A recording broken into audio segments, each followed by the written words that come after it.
परमात्मा श्री राधा कृष्ण के चरणारविंदों में शतकोटि नमन। बंधन मित्रों को, जिज्ञासुओं को, धर्म प्रेमियों को, ज्योतिष विज्ञान प्रेमियों को हर हर महादेव, बम बम भोले नमः शिवाय। मित्रों, आने वाला 7 सितंबर 2025 भाद्रपद यानी भादों का महीना, शुक्ल पक्ष, रविवार और पूर्णिमा तिथि को रात्रि 9:57 से और 1:27 तक चंद्र ग्रहण होगा। तो 7 सितंबर रविवार पूर्णिमा तिथि ये बड़ा महत्वपूर्ण है। ये जो चंद्र ग्रहण है ये 3.5 घंटे का होगा। 9:57 से चंद्र ग्रहण का प्रारंभ होगा, स्पर्श होगा चंद्र का राहु के साथ में, और 1:27 तक वो चलेगा। 1:27 पर उसका मोक्ष हो जाएगा, यानी मुक्त हो जाएगा चंद्रमा राहु से। ये ग्रहण अग्रास पूर्ण ग्रहण कहलाएगा। पूरा है, ये चंद्रमा को पूरी तरह राहु विलुप्त कर देगा, छायाग्रस्त कर देगा। ये ग्रहण नेपाल, बांग्लादेश, भूटान, श्रीलंका, पाकिस्तान, तुर्की, Israel, Saudi Arabia, Zimbabwe, Algeria, मिस्र, सूडान, अफ्रीकी प्रायद्वीप, France, Germany, Poland, Britain, Greece, Norway, Sweden, Europe, रूस, Kazakhstan, Korea, Thailand, Japan, Myanmar, Bangkok, Malaysia, Philippines, Australia, Fiji, चीन, इन सभी देशों में पूरी तरह देखा जाएगा, केवल अमेरिका को छोड़ करके। ये ग्रहण अमेरिका में दृश्य नहीं होगा, न इसका कोई वहां पर प्रभाव होगा। इसका सूतक काल दिन में 12:57 से प्रारंभ हो जाएगा। मध्याह्न काल में 12:57 से ग्रहण का सूतक प्रारंभ हो जाएगा। सूतकों में बच्चे, वृद्ध, रोगी, अपाहिज, कमजोर व्यक्ति, स्त्री, पुरुषों और बच्चों को छोड़ करके जो अपाहिज हैं, रोगी हैं, अशक्त हैं, ज्यादा वृद्ध हैं, उनको भोजन आदि का विचार नहीं करना चाहिए। लेकिन जो सशक्त हैं, जो नौजवान हैं, जो युवा हैं, उनको खान पान पर विशेष ध्यान देना चाहिए सूतक काल में और ग्रहण काल में। ये ग्रहण पूर्वा भाद्रपद नक्षत्र में हो रहा है, कुंभ राशि पर। राहु कुंभ राशि में चल रहा है। 7 सितंबर 2025 रविवार पूर्णिमा को चंद्र और राहु एक साथ कुंभ राशि में होंगे और दोनों ही पूर्वा भाद्रपद नक्षत्र में होंगे, जो कि पूर्वा भाद्रपद नक्षत्र बृहस्पति का नक्षत्र है। जिनका भी जन्म पूर्वा भाद्रपद नक्षत्र में हुआ है और जो भी कुंभ राशि वाले हैं, जिनकी जन्म राशि कुंभ है या कुंभ लगन है, राशि और लगन का एक जैसा प्रभाव ऋषियों ने माना है। तो कुंभ राशि वाले और कुंभ लगन वाले और पूर्वा भाद्रपद नक्षत्र में उत्पन्न होने वाले जातक और जातकाएं इस ग्रहण में विशेष सावधानी बरतें। निर्णय सिंधु में कहा गया है कि आर नालम पयस्तक्रम दधि स्नेहा ज्यपाचितम माणिक स्थोदकम चैव न दुस्सेद राहु सूतके अन्नम पक्कमेहम त्याज्यम स्नानम सबसनम ग्रहे बारी तक्रार नालादि तिलदरवैर्न दुष्यते। यानी दूध, दही, छाछ, मट्ठा, खाद्य तेल और घी में पकाया हुआ कोई भी यदि सामान है और समस्त प्रकार की मिठाइयाँ और मिट्टी के घड़े में रखा हुआ जल। यदि दूध, दही, मट्ठा, तेल और घी और पका हुआ भोजन जो पक्वान्न कहलाता है, जो तेल घी में पकाया जाता है, और समस्त प्रकार की मिठाइयाँ और मिट्टी के घड़े में, मिट्टी के कलश में रखा हुआ जल, यदि इन पर कुश डाल दिए जाएं, कुशा डाल दी जाए, तो ये सामान अपवित्र नहीं होता है। और वो अन्न, पक्वान्न, पका हुआ अन्न और मिठाइयाँ अपवित्र नहीं होते हैं, और घड़े का जल अपवित्र नहीं होता है। वो दूषित, ये चीजें ग्रहण काल में दूषित या सूतक काल में दूषित नहीं होती हैं। ग्रहण पूर्वा भाद्र नक्षत्र में हो रहा है और कुंभ राशि पर पड़ रहा है। ग्रहण स्पर्श काले स्नानम मध्ये होम सुरार्चनम श्राद्धम च मुच्यमानेदाम मुक्ति स्नान मिति क्रमः। जिस समय अर्थात 9:27 के समय, 57 के समय 7 सितंबर 2025 रविवार पूर्णमासी को सूर्यास्त के बाद रात्रि में 9:57 पर और स्नान कर लेना चाहिए। और आपके पास जो भी आपके इष्ट देव हैं उनका जो मंत्र है या जो आपका गुरु मंत्र है, किसी भी प्रकार का मंत्र है, किसी भी प्रकार की पूजा है, किसी भी प्रकार की साधना है, ध्यान है, चिंतन है, पाठ है, स्तोत्रों का पाठ है, श्रवणम कीर्तनम विष्णु, यानी आप भजनों को सुने, यदि आप कुछ भी नहीं कर सकते हैं तो। लेकिन जब तक ग्रहण काल है यानी 1:27 तक रात्रि में, तब तक शयन नहीं करना चाहिए। बच्चे सो जाएं, वृद्ध सो जाएं, रोगी सो जाएं, लेकिन जो समझदार हैं स्त्री और पुरुष, उनको भगवान नाम का, अपने गुरु मंत्र का चिंतन करना चाहिए, जप करना चाहिए, स्तोत्रों का पाठ करना चाहिए, कीर्तन करना चाहिए। किसी भी मंत्र का अगर आपको सिद्धि करनी है किसी भी मंत्र की, तो ग्रहण काल मंत्र सिद्धि के लिए सर्वोत्तम होता है।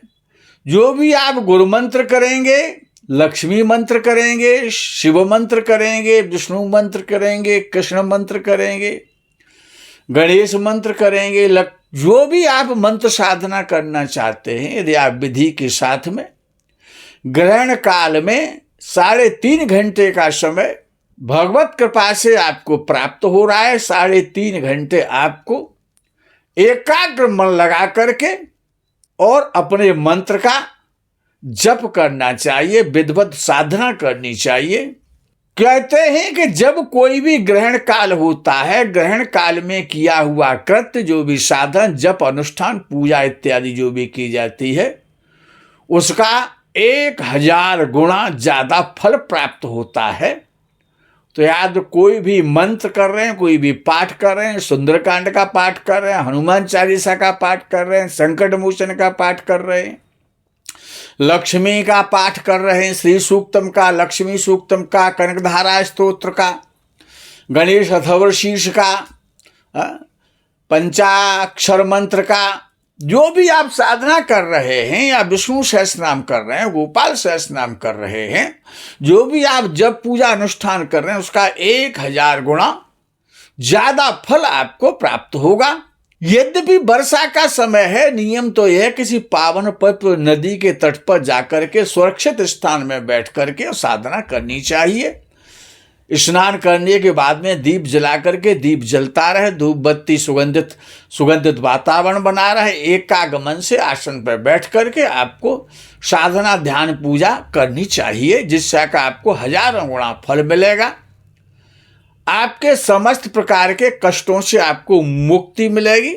जो भी गर्भवती महिलाएं हैं, जिनके उदर में गर्भ स्थापित है, जो गर्भ का पालन कर रही हैं, वो गर्भवती महिलाएं विशेष रूप से ग्रहण काल में और अपने कमरे में उनको रहना चाहिए, बाहर नहीं घूमना चाहिए, किसी से वार्तालाप नहीं करनी चाहिए।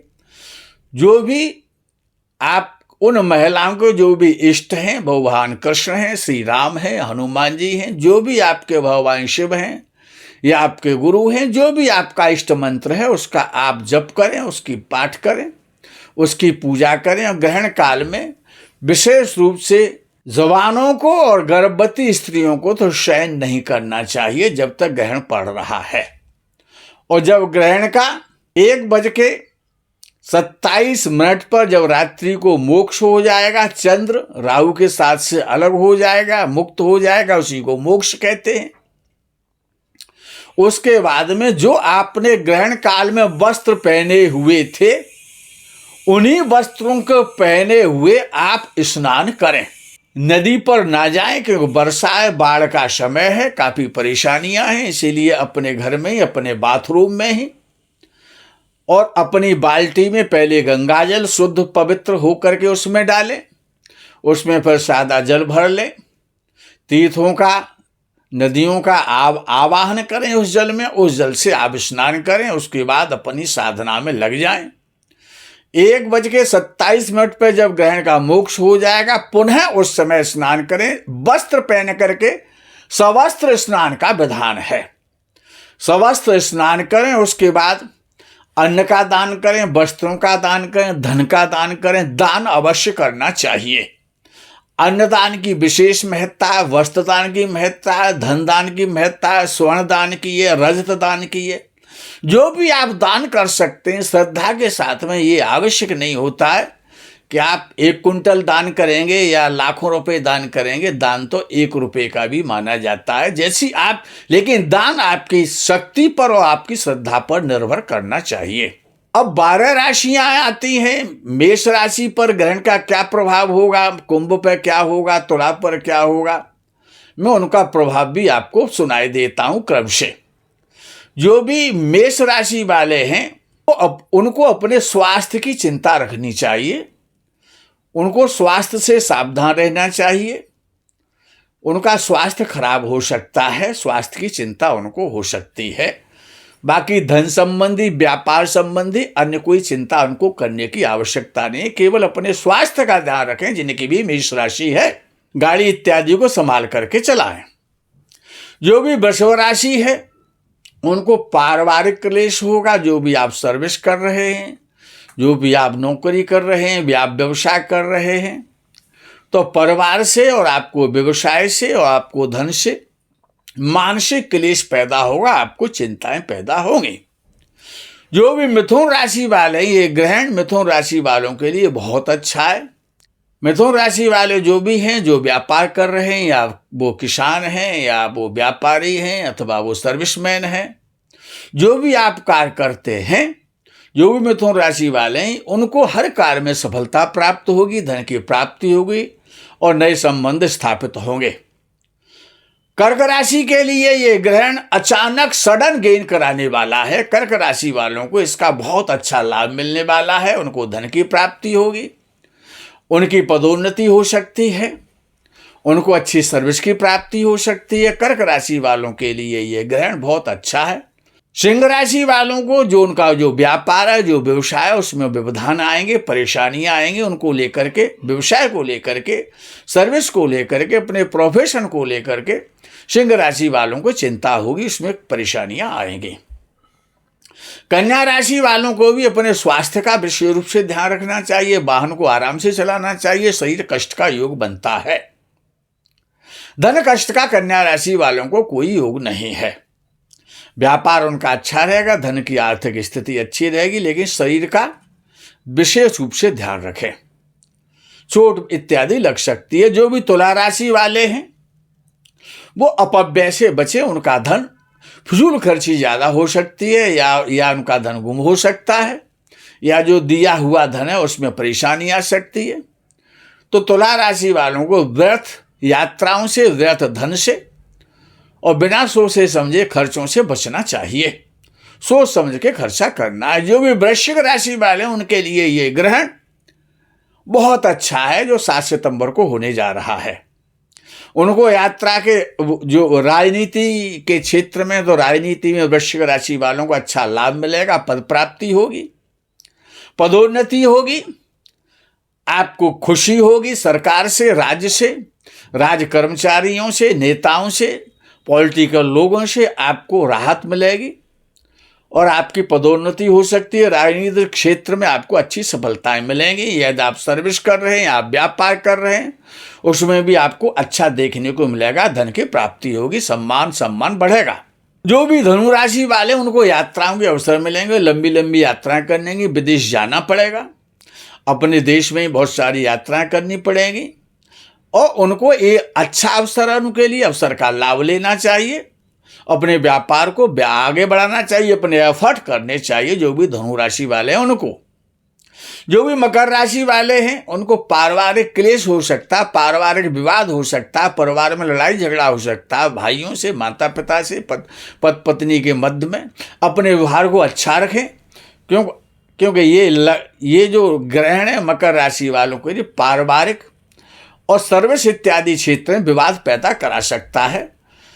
व्यवसाय में भी परेशानी दे सकता है, पार्टनर के साथ आपकी कहासुनी हो सकती है, विवाद हो सकता है, तो आपको विवादों से बचना है। धन हानि का योग भी बना हुआ मकर राशि वालों के लिए, तो धन के खर्चे और नए निर्णय सोच समझ के करें। जो भी कुंभ राशि वाले हैं, ये ग्रहण तो कुंभ राशि पर ही पड़ रहा है, पूर्वाभाद्र पर नक्षत्र कुंभ राशि भी आता है।